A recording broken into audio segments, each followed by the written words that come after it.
So just to set the scene here, I am sat by a running stream with fish in and beautiful yellow water irises on a little deck with my friend Corinne, and just across a little bit of grass is a set of beehives.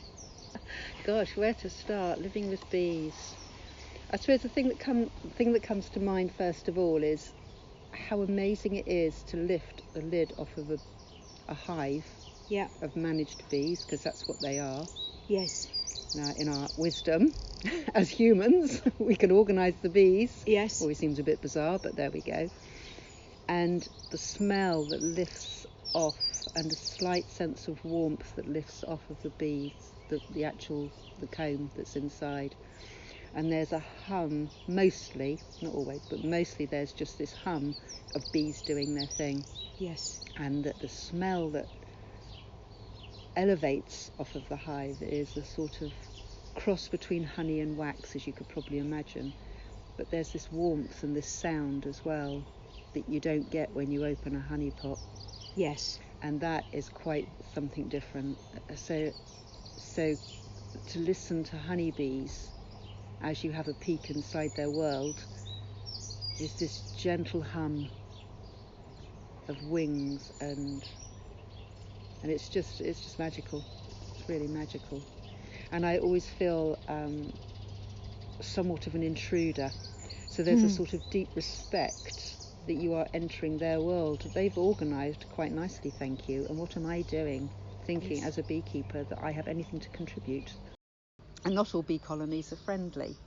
So not all of them have this gentle hum about them. Some of them are really quite aggressive. Oh, wow. And so you could open a bee colony.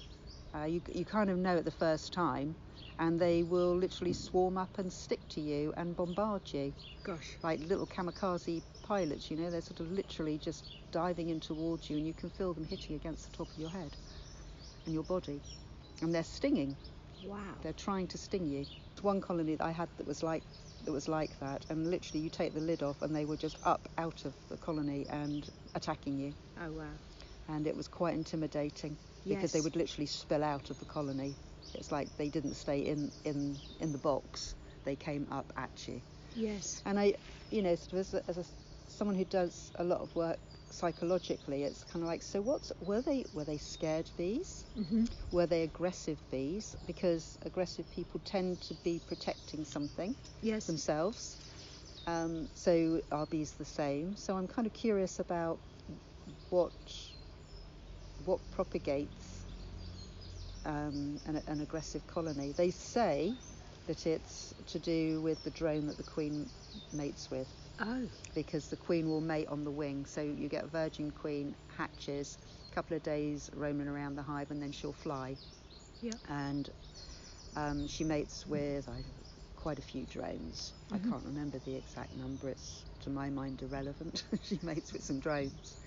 And they say that the father, the drone, if he comes from an angry colony, will make angry bees. I'm not 100% committed to that explanation. Okay.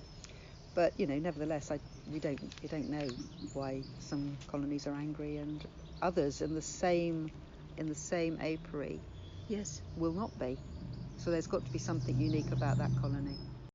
So there must be something about this kind of is a bit of a bug, it gets under your skin, this bee thing. Yeah, it does. And what is it about them that you love? It's deeply peaceful. Yeah. And you're a witness to something that's going on. And when I say a witness, there's things that people, unless you're a beekeeper, you would miss. You would never know, you'd never hear it. When there's a virgin queen that hatches in the colony, quite often they've got several other virgin queens that are just about to hatch. And I believe that some of the workers can hold their hatches, their escape hatches from their cell, closed. Oh. So they let one queen out at a time. Anyway, she will make a piping sound, and it's a sort of a beep, beep, beep, beep, beep, beep, beep. Oh, wow. And sometimes, well, I heard it for the first time and I thought, what's that? What is that sound? And it, beep, beep, beep, beep, beep, beep. It's coming from inside the box. That's weird. That sound is very unfamiliar sound. Anyway, I was told it's the queen's piping. So they're basically letting other queens know that they're there. But it is the most extraordinary sound. And when you hear it, it's a thrill. That is a thrill. Yes. That's exciting. You feel your heart It feels going. very intimate. Yes. Yeah. So it's, I couldn't say exactly what it is. I think it's, I failed to find the words to describe what it's like to be present with bees. Because you could say work with bees, but I don't see that I'm working with them. No. I see I'm being present with them. Yes. And I'm observing them. And there's a sense of love for them. Yes. And it's all those things that are about witnessing and being part of, and deeply respecting how this community, this colony works, is probably lessons to be learned from it in how we relate to our own communities. Wow. So, little update here. We've moved and we're now sat at the base of Corinne's hives. I can see maybe 20 bees buzzing around an opening in the side of the hive. And what we've done, the reason we're so low down on the ground, is to stay out of their flight, because apparently to be in the flight path is a way that you're going to really piss a bee off pretty quickly.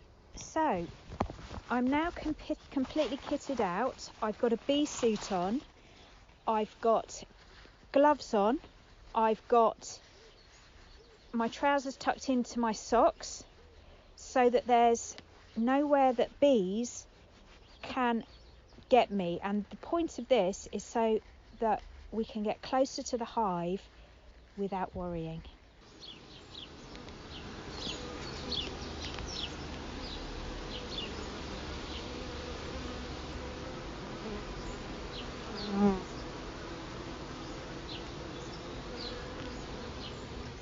Okay, it's a very gentle hum, and I guess that's because they're quite happy and just going around their business. It's not a swarmy noise. So while we're here then, Corinne, let's think back to that time, and I'd maybe come over for lunch or something, and you were a member of the Bee Society, and you were on call basically to deal with swarms of bees locally, and people, and even not so locally, and people could ring you and then you'd go and deal with a swarm.